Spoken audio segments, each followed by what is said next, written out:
time, but so tonight we are reading Job um, 1 through 5. So we have 5 chapters to read today, and I'm just gonna hop into it because I got I got some of things I need to do before I go to bed, and I'm really trying to go to bed early because I gotta go to work tomorrow. School is back in session for me as a teacher, so I'm going back at it tomorrow, and I still gotta do my hair. Um, let's see. So, the book of Job.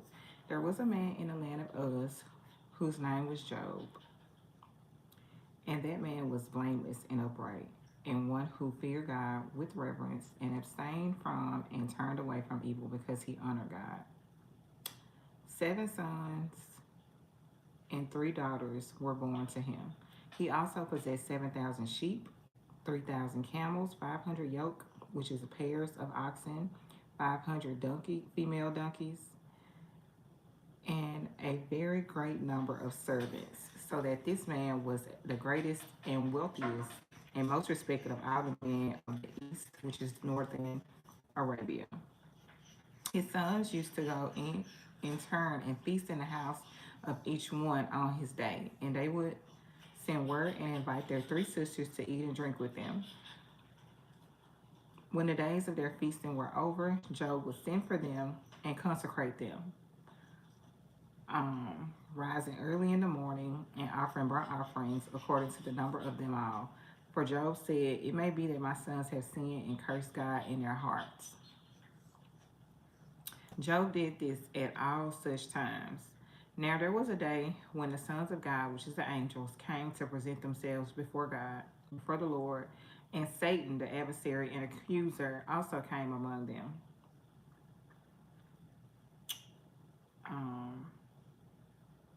among them. The Lord said to Satan, "From where have you come?" Then Satan answered the Lord, "From roaming around on the earth and from walking around on it." The Lord said to Satan, "Have you considered and reflected on my servant Job? For there is none like him on the earth, a blameless and upright man, one who fears God with reverence and abstains from and turns away from evil, because he honors God." Then Satan answered the Lord, "Does Job fear God for nothing? Have you not put a hedge of protection around him and his house and all that he has on every side? You have blessed the work of his hands and conferred prosperity and happiness upon him, and his possessions have increased in the land. But put forth your hand now and touch, destroy all that he has, and he will surely curse you to your face."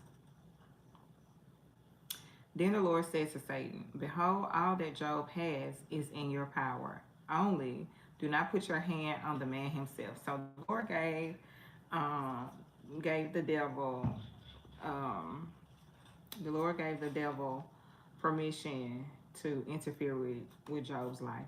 But he told him, "Don't put your hand, don't touch him, but you can destroy everything he has." Now there was a day when Job's sons and daughters were eating and drinking wine in their oldest brother's house. And a messenger came to Job and said, "The oxen were plowing, and the donkeys were feeding beside them. And the Sabaeans attacked and swooped down on them and took away the animals. They also killed the servants with the edge of the sword, and I alone escaped to tell you." So everybody at that party was killed. Okay. While he was still speaking, another messenger also came and said, "The fire of God, lightning, has fallen from the heavens and has burned up the sheep and the servants and consumed them, and I alone have escaped to tell you." So that's the second thing that happened. So all of his sheep have been destroyed. While he was still speaking, another messenger also came and said, "The Chaldeans formed 3 bands and made a raid on the camels and have taken them away and have killed the servants with the edge of the sword, and I alone have escaped to tell you." So this is the third thing that has happened to Job since the Lord gave the enemy permission to interfere with his life.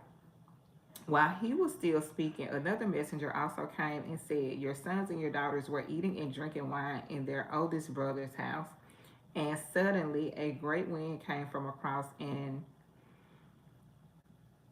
across the desert and struck the four corners of the house, and it fell on the young people and they died, and I alone have escaped to tell you. So far, um, we have four things that have happened, and Job being affected by it.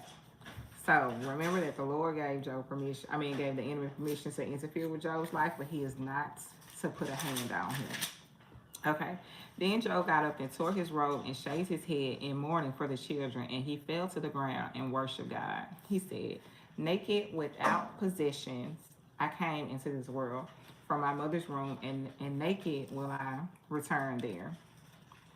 The Lord gave, and the Lord has taken away. Blessed be the name of the Lord. So, through all this, Job did not sin, nor did he blame God. And that is chapter 1. Chapter 2. Again, there was a day when the sons of God, the angels, came to present themselves before the Lord, and Satan, the adversary and accuser, also came among them to present himself before the Lord. The Lord said to Satan, from where have you come? Then Satan answered the Lord, from roaming around on the earth and from walking around on it.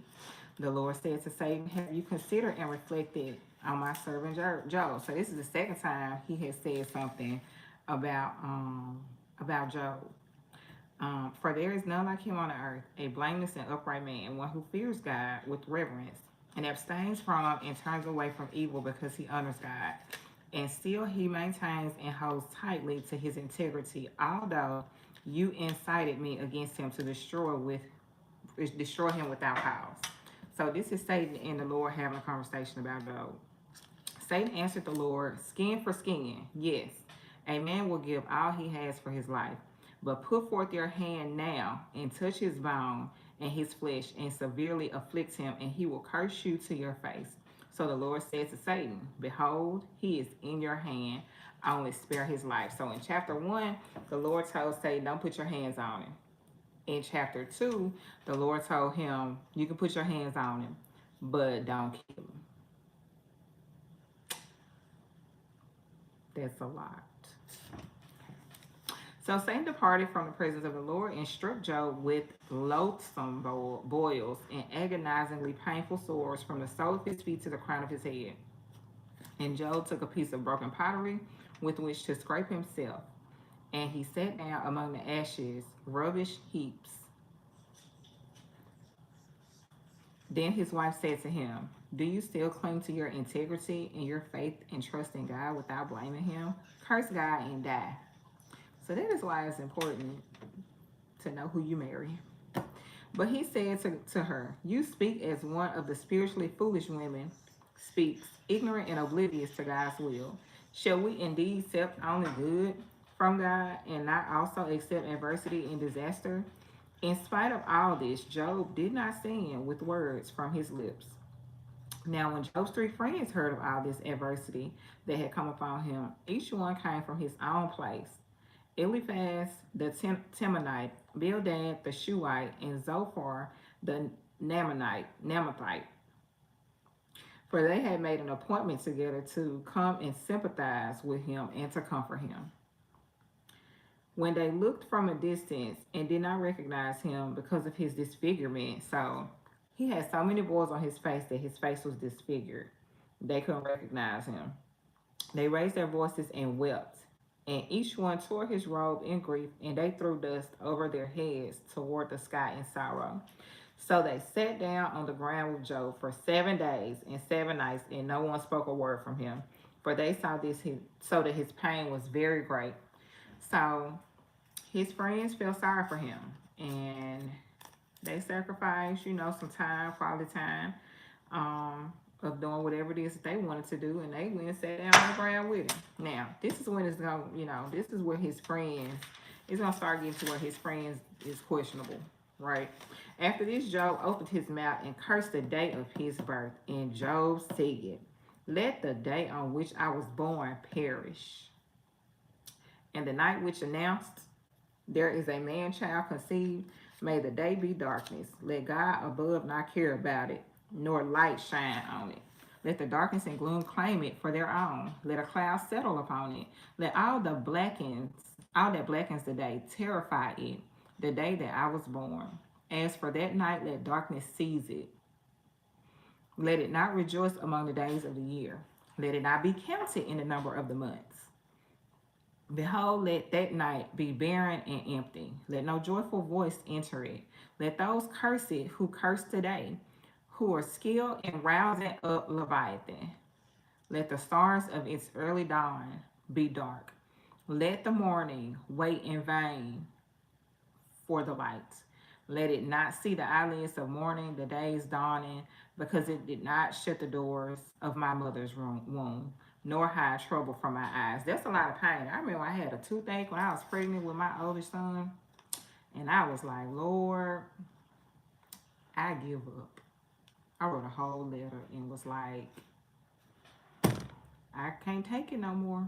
Just, do with me whatever will relieve me from this pain. Because the dentist would not work on my teeth because I was pregnant. Chapter 3 shows raw human grief, broken company. He wasn't rebellious, but broken company. Yep, exactly. Yep. But that's some pain. Like, when your body is aching, you just never know what might come out. Why did I not die at birth? I'm on verse 11. Come forth from the room and expire. Like he just wanted to. That was excruciating, I'm sure. Why did the knees receive me? Why did he come? He want to know why did his mama even push him out? Like he just wants to stay in there. Why did the knees receive me? And why the breast that I would nurse? For now I would have lain down and been quiet. I would have slept, then I would have been at rest in death. He wants to die. With the kings and counselors of the earth, who built up now desolate ruins for themselves, or with princes who had gold, who filled their houses with silver. Hey, sister, I was reading, but thank you for joining me. Let's see, where am I?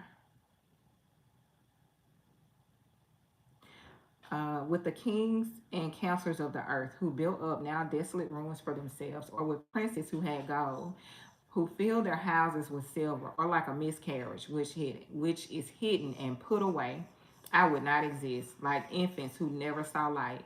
There in death the wicked cease from raging, and there the weary are at rest.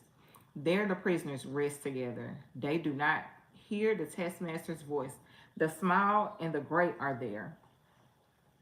And the servant is free from his master. Why is the light given to him who is in misery, and life to the bitter in soul, who wait for death, but it does not come, and dig and search for death more diligently than for the hidden treasures, who rejoice exceedingly and rejoice when they find the grave? Why is the light of day given to a man whose way is hidden, and whom God has hedged in? For my groanings come at the sight of my food, and my cries of despair are poured out like water. For the thing which I greatly fear comes upon me, and that of which I am afraid has come upon me. I am not at ease, nor am I quiet. I am not at rest, and yet trouble still comes upon me. So, I think that a very important note that got me was when he said, what I fear the most has come upon me. So, be mindful of what you fear. Because like Job, it could come upon you. Then Eliphaz, I'm in chapter 4, the Temanite answered and said, if we dare to converse with you, will you be impatient or offended? But who can restrain himself from speaking? Behold, you have admonished and instructed many, and you have strengthened weak hands. Your words have helped the one who was stumbling to stand, and you have strengthened feeble knees. But now adversity comes upon you, and you are impatient and intolerant. It touches you, and you are horrified. Is not your fear of God your confidence? And is not the integrity and uprightness of your ways your hope? Remember now, who, being innocent, ever perished?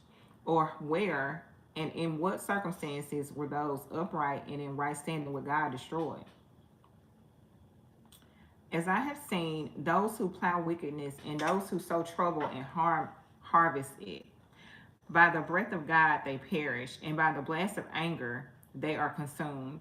The roaring of the lion and the voice of the fierce lion and the teeth of the young lions are broken.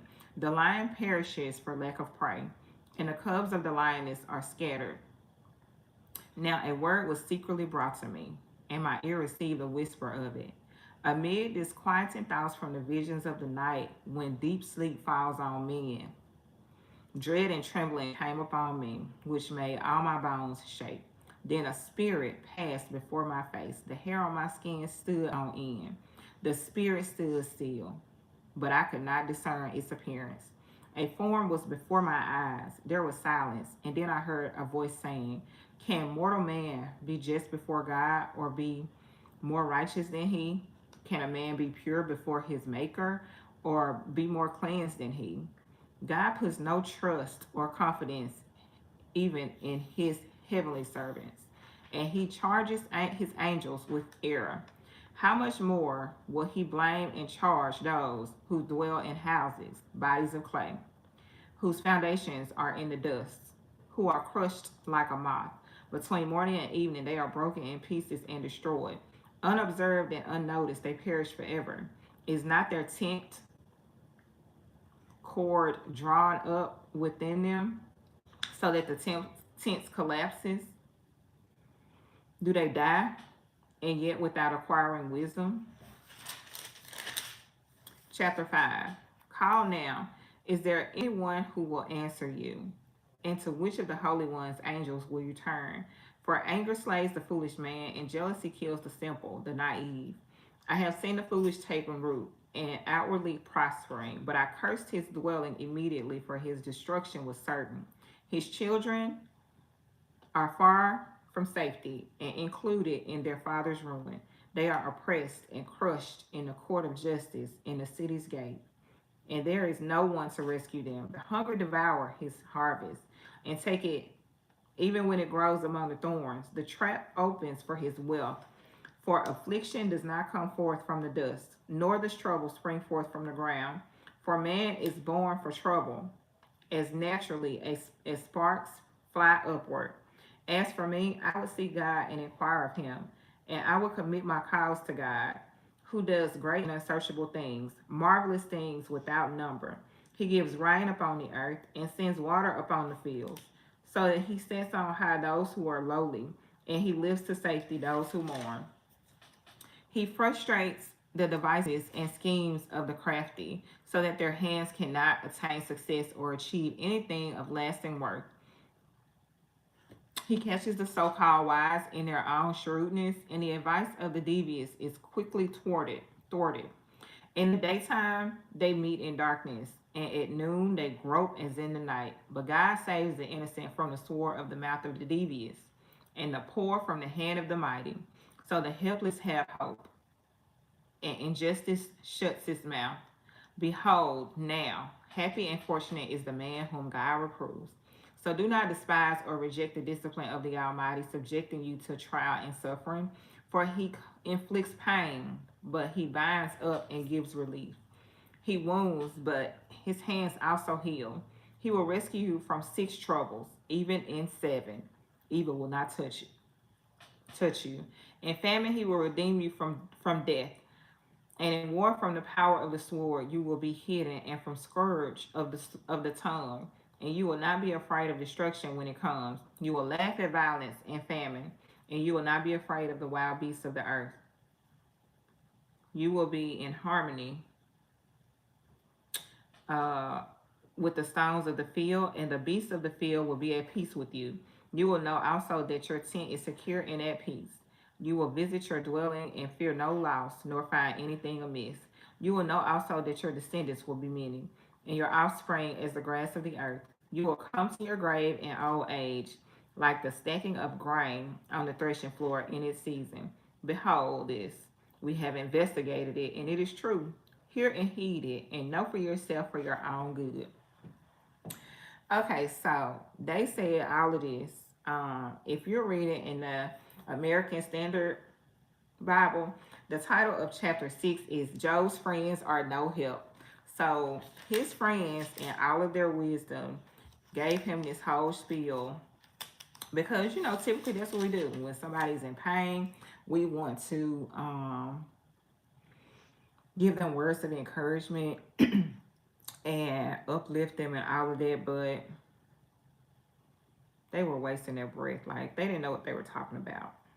They was just rambling on and on and on about maybe he did something, or you serve God, and God is punishing you and all this kind of stuff. Well, no, everything that happens to us is not necessarily because, and that's what I got from this. Everything that happens to us is not necessarily because we did something. Sometimes it is a